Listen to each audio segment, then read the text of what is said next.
আমরা চাই ধোনি ভালো খেলুক, তবে ম্যাচটা জিতুক লখনৌ। সাইনবোর্ডে সেই কথা অক্ষরে অক্ষরে মিলেও গেল।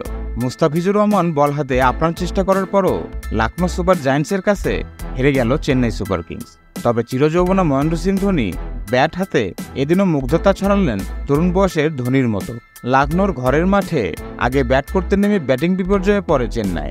৮ নম্বরে নেমে মাত্র ৯ বলে ২৮ রানের ক্যামিওতে ধোনি দলীয় সংগ্রহকে নিয়ে যান ১৭৬ রানে।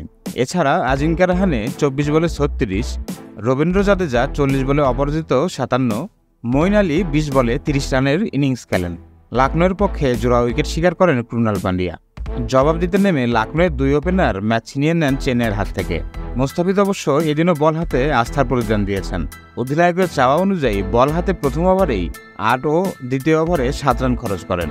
ঋতুরাজ গাইকোয়াদ শেষ দিকের জন্য মুস্তাফিজকে মজুত রাখলেও ততক্ষণে ম্যাচ চলে গিয়েছে নিয়ন্ত্রণের বাইরে। ১৫তম ওভারে নিজের তৃতীয় ওভার করতে এসে বাংলাদেশি পেসারের তেমন কিছু করার ছিল না। তারপরও মুস্তাফিজই দলকে এনে দেন কাঙ্ক্ষিত ব্রেক থ্রো। ওভারের শেষ বলে কুইন্টন ডিকককে পরিণত করেন ধোনির ক্যাচে। ৪৩ বলে ৫৪ রান করে ফিজের শিকার হয়ে বিদায় নেন প্রোটিয়াই তারকা। তবে সহজ ম্যাচটা আর কঠিন হয়নি লখনৌর জন্য। অধিনায়ক লোকেশ রাহুলের ৫৩ বলে গড়া ৮২ রানের ইনিংসে ভর করে হেসে খেলেই জিতে যায় লখনৌ সুপার জায়ান্টস, তাও আবার ৬ বল ও ৮ উইকেট হাতে রেখে। চেন্নাইয়ের হয়ে অপর উইকেটটি শিকার করেন মাথিসা পাথিরানা।